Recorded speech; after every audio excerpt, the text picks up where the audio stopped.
I was invited to an exclusive paint session back in April of this year. It was hosted by the wonderful team over at Angelus Direct, which is the trusted paint brand that I have been using on shoes for over 6 years. So to say that I was honored to have been selected as one of the 24 artists to attend this is an understatement. The problem, however, was that I had no clue what I wanted to paint at the event. Because I had stepped away from taking sneaker art commissions for months in search of experimenting with other art mediums, I now had to come up with a design on the fly. But I didn't just want to take the easy route and paint just any old theme. This wasn't just another pair of custom shoes.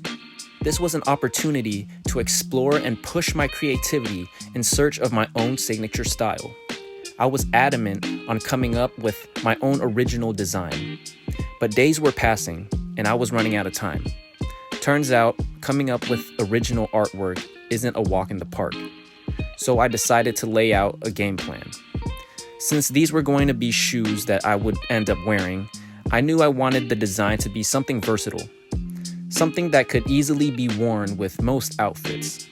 But at the same time, I didn't want the design to be too simplistic and boring.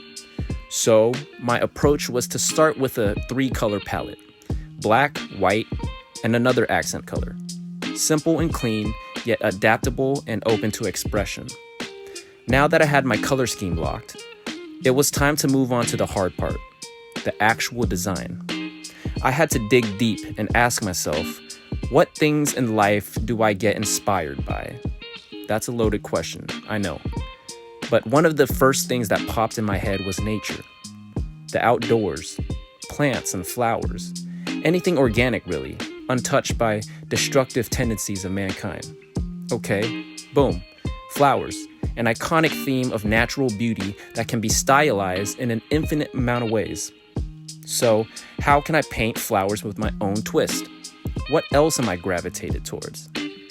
I looked back and remembered the very first design I ever painted on a pair of shoes that I still have to this day. It was a pair of Pharrell Stan Smiths scattered with eyeballs.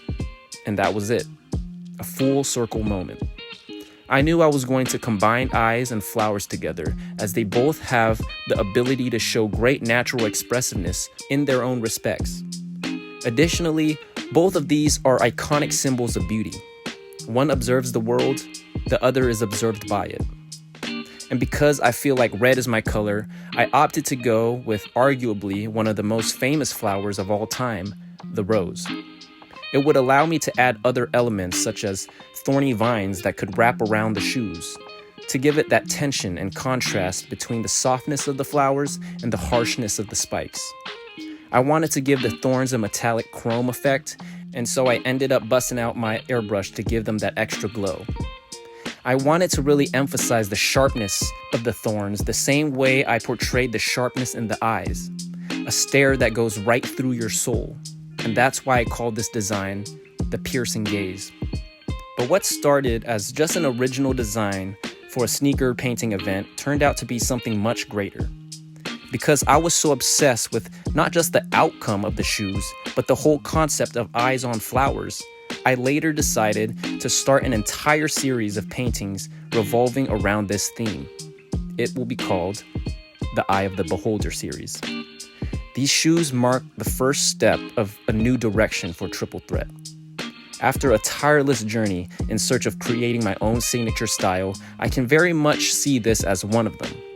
One that may leave a footprint in my artistic resume, and hopefully, the world.